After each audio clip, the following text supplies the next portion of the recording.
हम सब मुक्त होना चाहते हैं। मुक्ति का अर्थ है आज़ादी, फ्रीडम। बंधन क्या है ये समझे तो बंधन से ही तो मुक्त होना है। तो बंधन है 4 प्रकार की ग्रंथि। 4 प्रकार की ग्रंथि कौन सी है? अनात्म में आत्म बुद्धि, अनित्य में नित्य बुद्धि, अशुचि में शुचि बुद्धि और दुख में सुख बुद्धि। ये 4 प्रकार की ग्रंथि है। इन ग्रंथियों के खुल जाने का नाम ही मुक्ति है। श्रुति कहती है विद्यते हृदय ग्रंथि छिद्यन्ते सर्व संशय क्षीयन्ते चास्य कर्माणि तस्मिन् दृष्टे परावरे। ये जो जब ये ग्रंथियाँ खुल जाती हैं 4 प्रकार की, तो उस वक्त हम अपने स्वरूप को जान लेते हैं और उसी से ही मुक्ति प्राप्त होती है। उसको पहली जो है वो है अनात्म में आत्म बुद्धि। उस आत्मा को जो कि अपना स्वरूप है,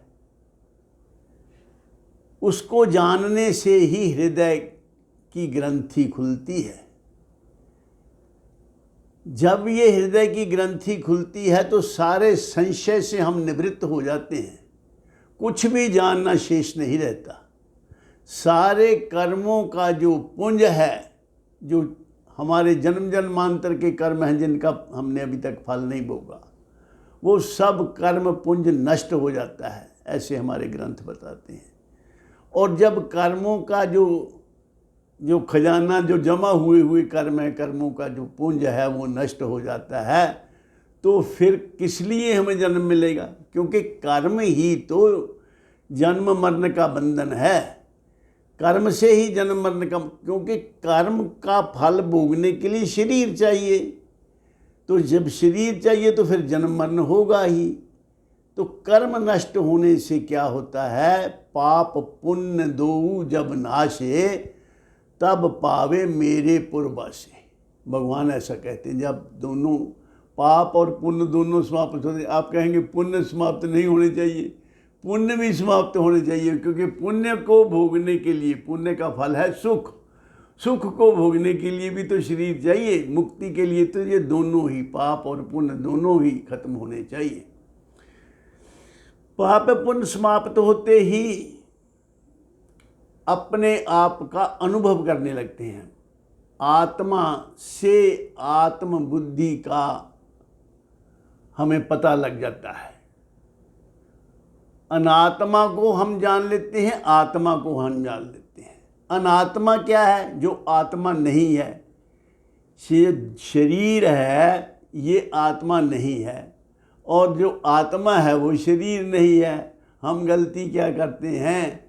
हम जो ये शरीर है इसको ही हम अपना आप मान लेते हैं, इसको आत्मा मान लेते हैं। देह मैं नहीं हूँ, देह मेरी है। जब हम मेरी को मैं मान लेते हैं, देखो ये मेरी शर्ट है, शर्ट मुझसे भिन्न है। ये मेरी घड़ी है, घड़ी मुझसे भिन्न है। हर एक चीज़ जिसको हम मेरी मेरी कहते हैं, ये मेरा घर है, घर मुझसे भिन्न है। ये मेरी गाड़ी है, तो मैं और हूँ, गाड़ी और है। इसी प्रकार ये हम ऐसा भी कहते हैं ये मेरा शरीर है, तो शरीर और है, मैं और हूँ। जो मेरा होता है वो मैं नहीं हो सकता। शरीर मेरा है, लेकिन हम शरीर को मैं मान लेते हैं। यही होती है मूल की भूल।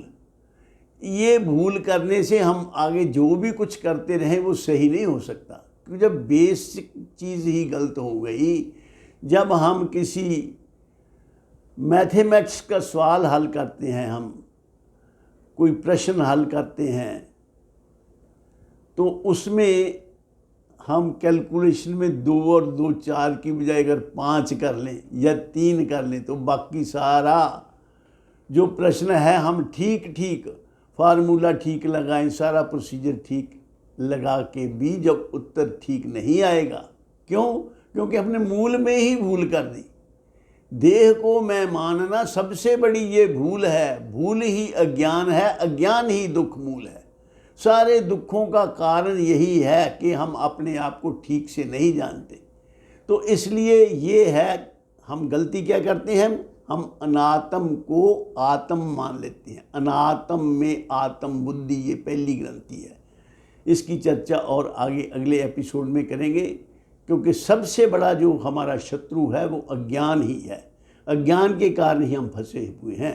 तुलसीदास जी ने भी कहा, जड़ और चेतन में ग्रंथि पड़ गई। शरीर जड़ है और मैं चेतन हूँ, लेकिन मैंने अपने चेतन आत्मा ने अपने आप को शरीर मान लिया, जड़ मान लिया, तो इसी से सारी समस्याएं हैं। आगे इसका और व्याख्या करेंगे। आज मैं इन शब्दों से अपने वाणी को विराम देता हूँ और आप सबके कल्याण की कामना करता हूँ। सर्वे भवन्तु सुखिनः, सर्वे सन्तु निरामयाः, सर्वे भद्राणि पश्यन्तु, माँ कश्चित् दुःख भाग् भवेत्। ओम शांति शांति शांति।